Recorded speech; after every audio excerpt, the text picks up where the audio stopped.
Live 5 for 6 Skyview Network, sponsored by Terry Lambert Hyundai. Now on News Channel 6 at 6, a measles outbreak in South Carolina. Why doctors are worried about the trend as your News at 6 starts now. Live from Television Park, this is WJBF News Channel 6 at 6.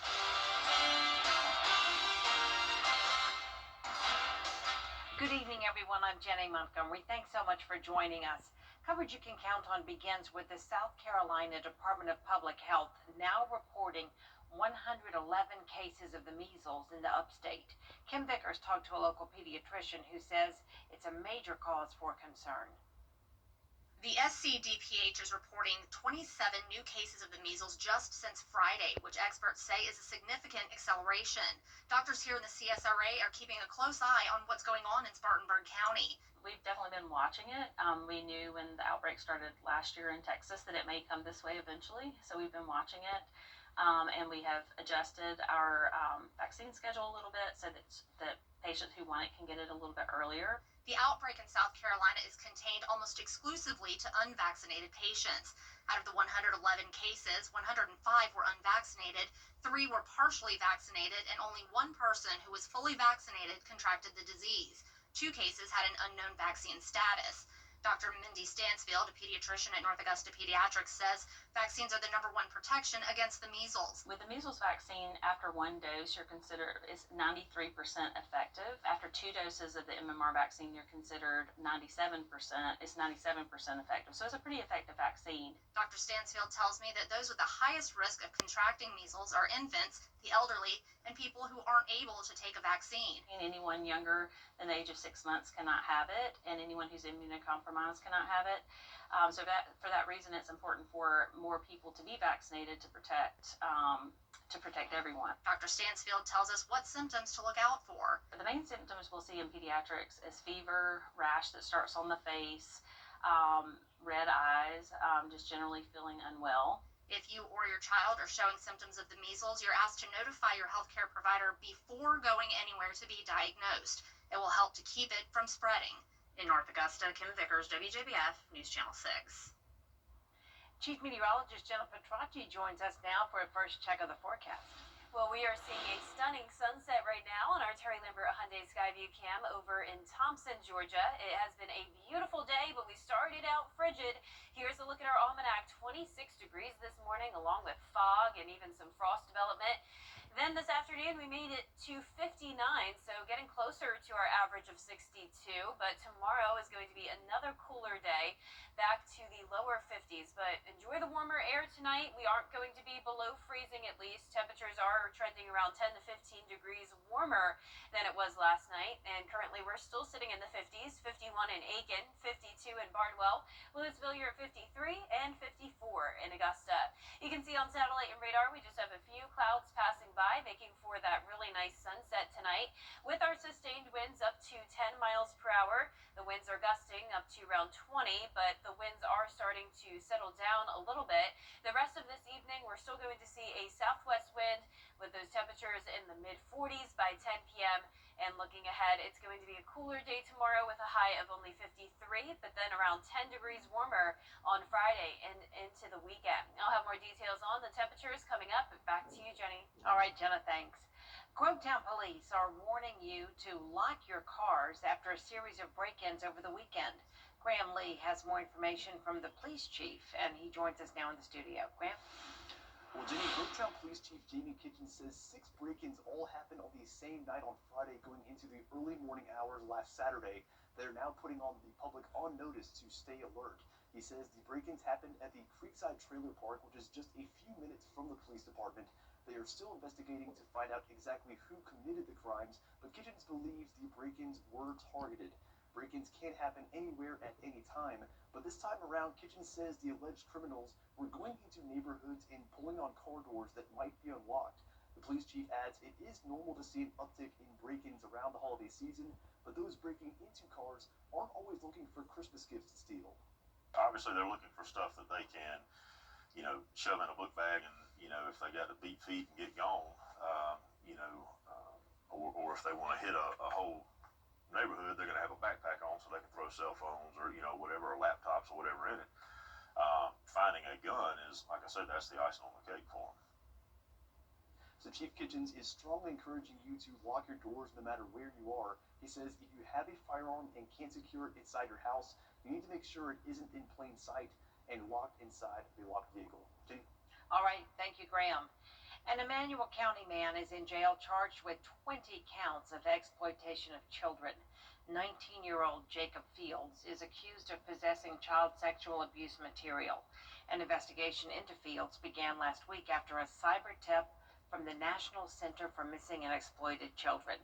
Authorities say the investigation is part of an ongoing effort of several agencies to identify those suspected of child pornography.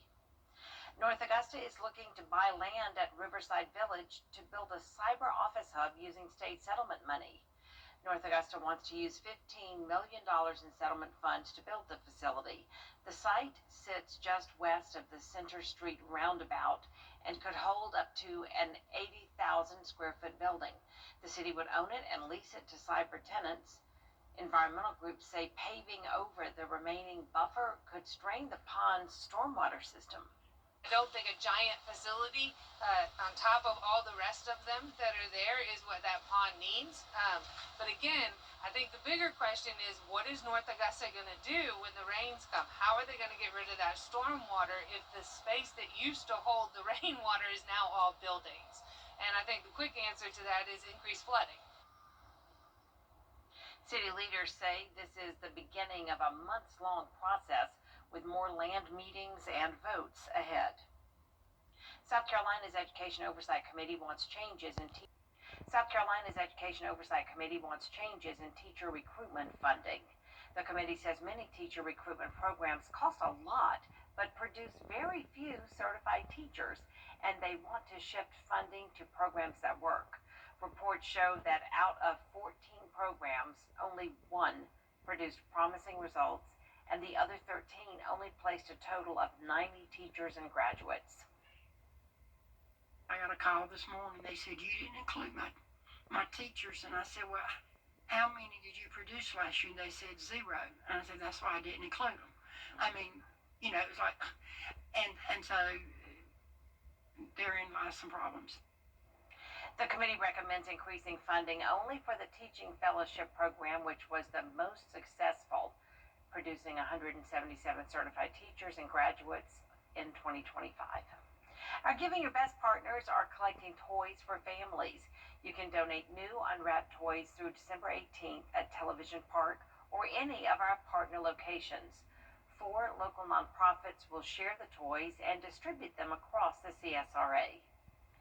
For the 21st year, Fort Gordon is spreading holiday cheer. Trees for Troops helps military families get a Christmas tree for the holidays. Today, Gage Christmas Tree Farm loaded 28 trees onto a FedEx truck and headed to the coast. Sponsors had the option to pay for a tree and leave a message for the military families to see. Each family is going to be a recipient of that tree, and it just kind of warms your heart to know that someone's going to get to enjoy that tree for the holiday season. And, you know, like I say, and they've given sacrifices to be away from their families, loved ones. So it's just again, that's just a small token of appreciation. That Tomorrow, starting at 1 p.m., trees can be picked up at Barton Field's parking lot. Families are going to need to lift and secure their own trees onto their vehicle. Trees are very limited, and they go to active duty, dependents, and retirees only. Last night, the Burn Foundation of America hosted its annual Shop with a Doc event. Pediatric burn patients got a free gift card to have the Christmas of their dreams at Walmart on Washington Road in Evans. Members of the Joseph M. Still Burn Center were on hand to shop with the patients. It's a chance for the kids to get out and have a bit of fun during the holidays. Shop with the Doc is a Burn Foundation event that we've been doing for many years. We've got the care team from Doctors Hospitals out here. It's to benefit pediatric burn patients, and it's just a time for them to get away and see their doctors that they love so much, but to be able to have a kind of a different experience with them, a fun experience, as opposed to maybe a surgery or something like that. Santa was also on hand to take pictures with the children. Coming up, cracking down on healthcare costs. We'll have a look at two plans before Senate lawmakers after the break.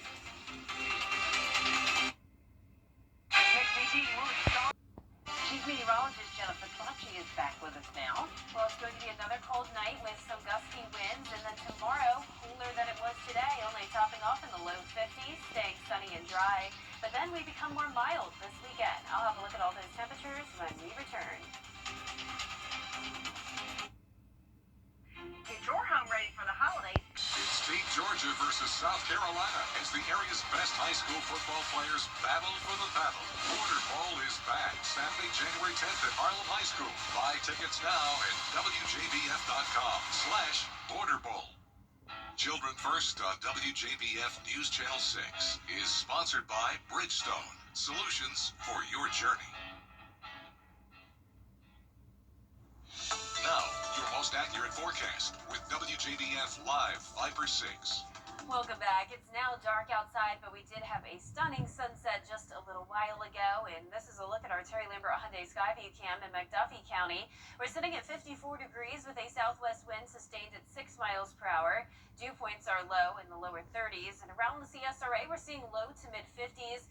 It was a warmer day than yesterday, but this cold front is going to knock our temperatures back down tomorrow. This is a completely dry front for us, though, so no rain expected. Just a few clouds this evening with the gusty winds. So you can see right now those winds are coming out of the southwest, only up to around 20 miles per hour. But behind that cold front, it is a little bit windier, indicated by that red color over towards Atlanta. So for the rest of this evening, we could still see gusts occasionally up to around 35 miles per hour, and that lake wind advisory goes until 1 o'clock in the morning. So here's a look at your Thursday forecast. 7 a.m. will be at 34 degrees. The winds will start to come out of the northwest, bringing in that cooler air, as we'll only top off in the lower 50s. And here's our future cast. So tonight, cold front moves through, cloud cover clears out by tomorrow, and high pressure builds in, and it's going to be beautiful and sunny over the next couple of days. So the winds briefly will come out of the northwest, but then we'll start to see that southwest wind again, and that will bring in warmer air. So temperatures are going to start to warm up again ahead of this front, and we'll see that this weekend. A high of 65 on Saturday, 59 on Sunday, so not nearly as cold as it was last weekend. But look at what's happening with these high temperatures. That warm up does not last for long. We're dropping all the way down to 44 degrees next Monday morning or Monday afternoon. And then on Monday morning, the low temperature is already all the way down to 22. And that continues into Tuesday morning as well. And since it is expected to be pretty breezy, the futurecast wind chill down to the teens in the CSRA, so a lot of cold air will be moving in from the north. It doesn't look like that will last super long, though, either, because we're actually expecting well above average temperatures from December 18th through the 24th, could even hit the 70-degree mark. So we're still ways out from that, but we'll continue to keep you updated. Lows tonight just a little bit above freezing, some spots getting down to around 30 to 32, though.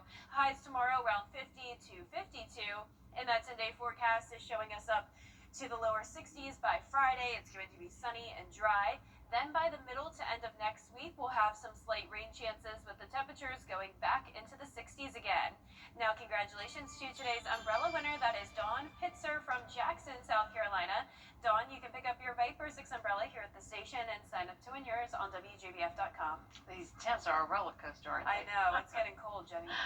Coming up, the Greenbrier Wolfpack vying for their third straight flag football championship. We'll hear from the players coming up next in sports. This is our call to Lazy. The Scholar Athlete Awards are brought to you by Jefferson Energy Cooperative, Rebath of Augusta, McDonald's, and WJBF News Channel 6. Now, WJBF sports coverage you can count on.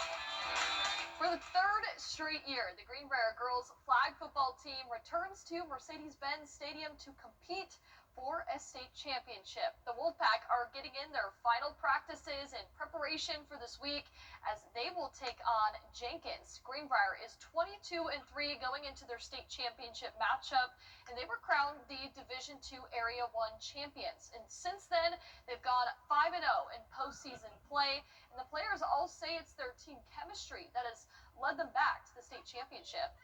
But we just click a lot. We don't really fuss at each other that much. I feel like it's positive, but also constructive feedback, which also really helps. Just hard work and our willingness to adjust to everything. We're very confident in ourselves. Our team is just so, it's hard to describe. We all got each other's backs, and no matter what. Well, the Wolfpack will play on Monday. Kickoff is set for 1 p.m. Well, this week's Scholar athlete shines in the classroom and on the sidelines. Her name is Lillian Dye out of Harlem High School. Now, Lillian is a varsity cheerleader. She joined the team at the GHSA Game Day State Competition earlier this month, where they had a top 5 finish in 3A. She was also selected as a Border Bowl cheerleader for Team Georgia. All of this while coming back from a major shoulder injury from last year. Now, in the classroom, the honor roll student scored the school's highest SAT score, and she's also a Student Visionary of the Year candidate for Harlem's Blood Cancer United campaign. It's easy to get really drained when you're doing sports and working a job and then going to school, so it's hard to kind of keep that balance and still maintain a good attitude while you do it. So I try to prioritize time for myself. Cheerleading's really been able to give me that outlet to kind of connect with people and do what I love on Friday nights and Saturdays and have a positive attitude while I do it. Definitely come a long way. She's always been so special from the beginning, but she has worked really hard athletically. She's had 2 big major shoulder surgeries, one on each arm. Taught her perseverance. She's always setting the bar at we're gonna meet this expectation, or we're gonna raise higher than that.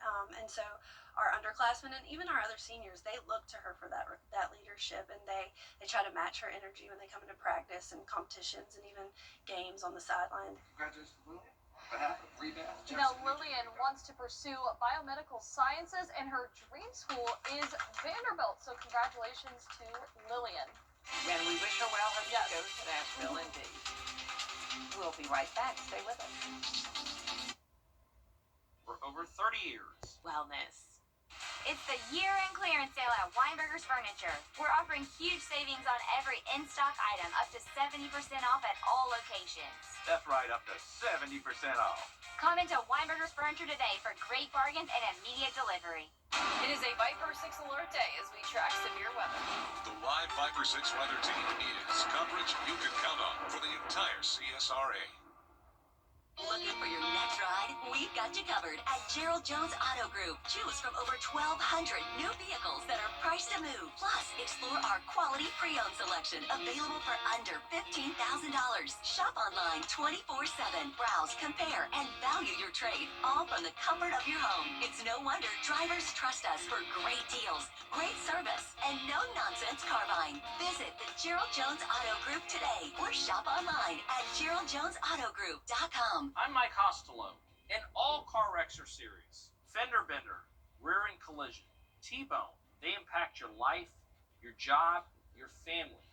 If you've been injured in a car wreck, call the Mike Hostelone Law Firm. Here's a final look at your 10-day forecast. We're going to be in the low 50s tomorrow, but then back to the low 60s on Friday, 65 on Saturday, staying dry through the weekend, then some slight rain chances next week, along with that big cool down starting on Monday morning. According to a report, cassette resale prices are up 1,000% in some places. A study found the average tape now sells for 100% more than its initial value. Gen Zers are to blame, many looking to get into physical media, but vinyl is proving to be too expensive. Albums from the 2000s are currently seeing the biggest resale value. The question is whether this will be a passing fad or catch on like records have. I could see it catching on. Gosh, cassette tapes. My goodness. And then it will be CDs becoming the big fad, It's too. a big thing again. That's our report for now, everybody. Thank you for watching. We'll be back at 7 right after World News Tonight, and then we'll see you at 11. Have a great evening.